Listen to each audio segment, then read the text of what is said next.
week's version of the breathing room. Now, what does it actually look like when smaller organizations start embedding AI into their work streams without necessarily huge budgets, AI budgets, without kind of advanced systems, and without waiting for this kind of perfect digital setup, and maybe not having a full-on transformational program, AI transformation? Maybe it's not a new platform. It's actually just people already using what is available and using it in a different way. This week, we are lucky enough to be speaking with Florence Zakari from Partnerships of East London Cooperative, which I'm going to refer to as PELC, about what happens when they decided to actually start on this journey of AI for their organization. My name is Laura Chattington. I partner with organizations to embed AI into their work streams so they can save time, add more value, and fully leverage AI to scale. And I'm here, as always, with Tara Lee, who has over 20 years experience across health, social care, and the third sector, with a background in commissioning of over £500 million and a focus on driving transformational programs that really deliver tangible outcomes. And as I said, today we're joined by Florence, who is here from PELC. Hi, Florence. Hi, ladies. It's an honor to be here. Thank you. It's a pleasure to have you here, as we were saying. Now, Florence's organization, like many others, is working in, like many others, but particularly in your sector, a really, really busy working environment with competing deadlines, practical pressures, and a starting point that may feel either, earlier in that kind of digital journey than it feels like everyone else is doing.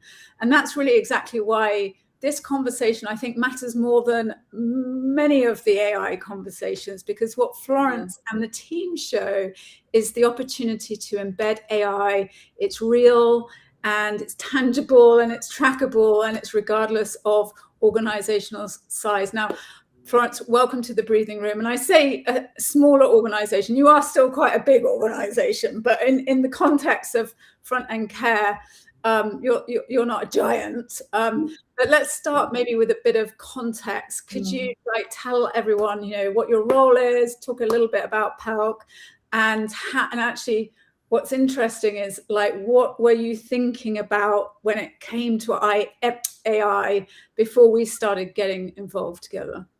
Thank you, Laura. So, as Laura said, my name is Florence Zakari, Head of Resources, which means I'm responsible for finance, IT, estates, and a bit of HR before, but that's no longer. It was becoming too big. So, just a few hats, Florence. Yes. Just a few hats. Yeah.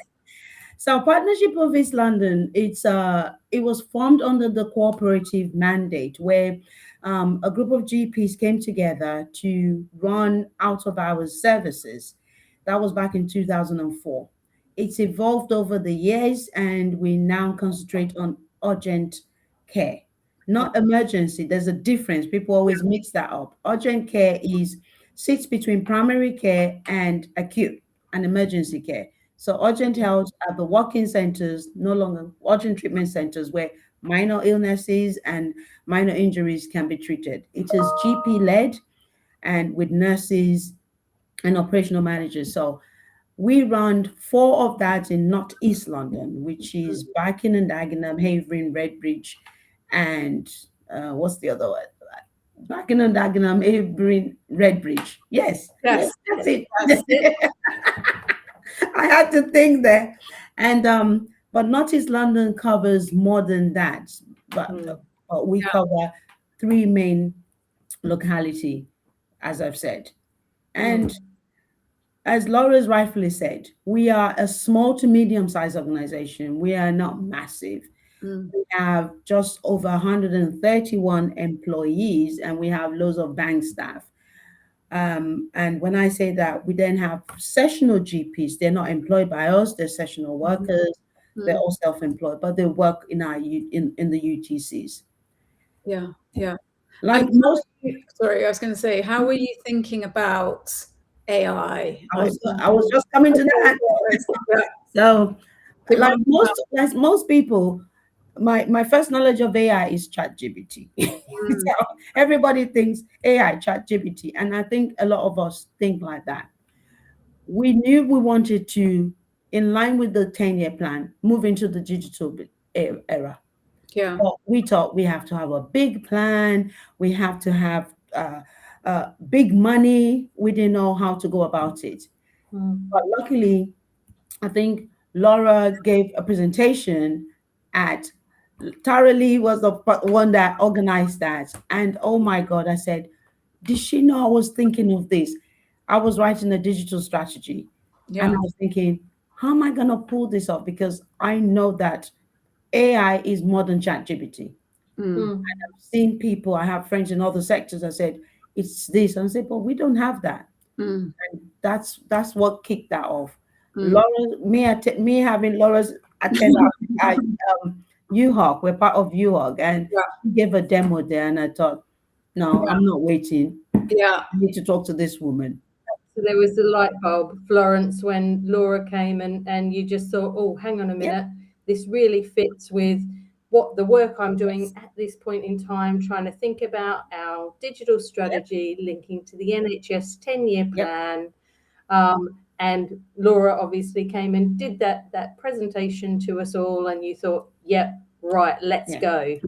So that was our opportunity. That was the opportunity for us. And the Yeah. other thing is Yeah. that when I saw Laura's presentation, we do a lot of meetings on Teams. And boy, Mm-hmm. we'll have a meeting today. I'll wait 2 weeks before we get the minutes because someone has to download. We didn't know how to use that tool. Mm. And we didn't know that we could do anything else. So that also drove the idea that we need to do things better. Yeah. Efficiency. So, You started together, didn't you, on the AI executive training? yes. So this is the training that Laura runs with organizations that really help people to think about how do we use those readily available tools that we already have in our toolbox, that we can then think about how we might apply in terms of a wider context and setting. Now, if I remember correctly, and correct me if I'm wrong here, Florence, there was a quote from you about that particular training. Now, do you want to name the quote, or do you want Laura to name it? It was mind blowing. I Okay. think all of us on that training, I'm sitting there and we look at ourselves and say, can it do that? Can it do that? Mm. And I think for me, the executive mentor, I'm like, what? Mm. And we had GPs in the room. We're all highly educated people, and we were like kids in a candy store. That is what I can describe it as.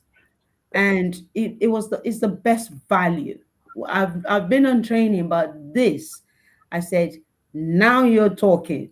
Mm. That's such a lovely quote, kids in the candy store. And I think I felt like that too when I first started using AI. I was kind of like, ooh, this Yeah. is amazing what it can do. And thank you for those kind words. And it is I love doing those sessions because it really is giving people the tools and showing them how to use them so that that just opens up so much more value. So once we've sort of been through that, where did you, I know we've had some interactions, but for everyone watching, where did you start in practice? So post that workshop, where did you start in practice? And were the things how did you kind of keep it manageable for yourself? Because sometimes there's so much stuff and then you're like, where do we start? So I know that you had some very specific outcomes from that session. So if you could just describe a bit of that, please. So post the workshop, we then identify with Laura's help. As I said, we do a lot of Teams meeting, but there's two particular, we have regular meetings that sometimes one of them is about 2 hours long, which is integrated governance meeting. It covers a lot. And just imagine someone taking notes or downloading a recording from that. Laura taught us that you could give it a prompt before the meeting. You could give it a prompt after the meeting, and everything will be done in record time. It's fresh in everybody's mind. You can then send it to everybody. I'm like, okay, you don't have to. So the prompt I think for me, and so we identified people within the organization that do a lot of those meetings as the pilot group. Then I was a bit cheeky. I then extended it to the finance team because we do a lot of data and a lot of Yeah. stuff. So Yeah. having those group and the finance team as the group to take it post the workshop. Mm. And Mm. we had a bit of hiccup in terms of the licensing because we didn't understand the licensing, but Laura explained that Mm. there's a license you need to have that is enhanced. Mm. And I now see why she said that because boy, I could be in Excel and tell it to look at Word and across my whole system. Yes. Yeah. It does that. Yes. It does do that. Yeah. Trust Yeah. me. Yeah. I don't need to open everything to Yeah. get the information across all the drives that I have access to. Mm. So that's how we went about it. And we are in the second month of go live for our pilots. Mm. Because And as you said, we have to get the licenses to yeah. a bit of a time. And actually, what you did is, it's quite smart to do it that way, is having that pilot group. Yeah. So that, it's not like this big rollout that you have to do across everyone. You can get the pilot group running the stuff, Testing. getting the results, measuring the KPIs, measuring the return, and then everyone wants a piece of it because obviously you get that sort of massive leverage. And in terms of sort of time and kind of confidence in that pilot group, what did you see? How were people finding it and approaching it? What was the feedback from that? So let me go in with the most fascinating one, the finance group. We do our yearly budget. And boy, it takes us close to 2 weeks sometimes to do our budgets. This time around, I am not kidding you, ladies. We did it in 3 days. I'm like, what?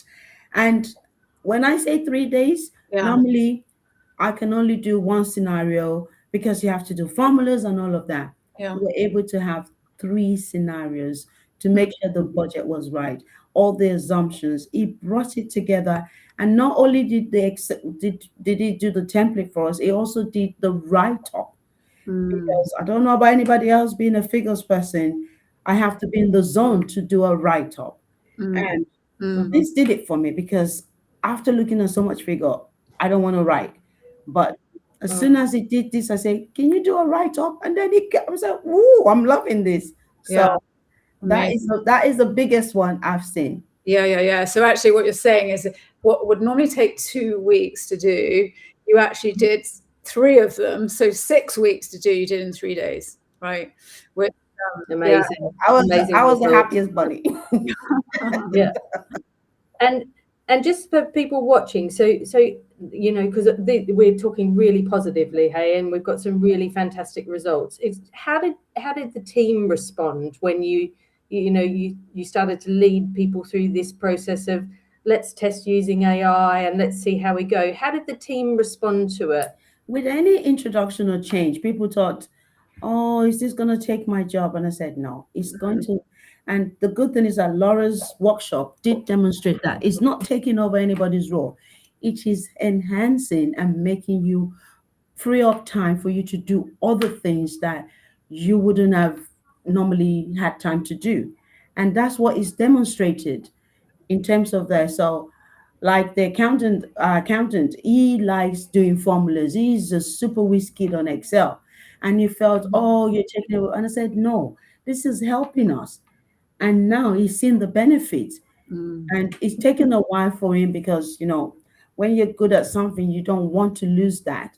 But it's about the prompt. And I said, Definitely. let's treat it as another member. So I've got him, and then we've got this AI. Between the two of us, we're talking to AI, and we've done it together. So the session was all 3 of us. When I say 3 of us, the AI was the third person. So you're treating it like a third team member, Florence, and bringing it into the mix. It was the third wheel on our budget planning and our budget formation, and it worked. And he was very happy in the end. On the meeting side also, we had a meeting, and within 5 minutes, the minutes were done. And the good thing is the prompts. For me, I keep going about the prompts. You need to talk to it when you're giving instructions. So as a manager, when I'm giving clear instruction, that's how I'm giving AI. And it works.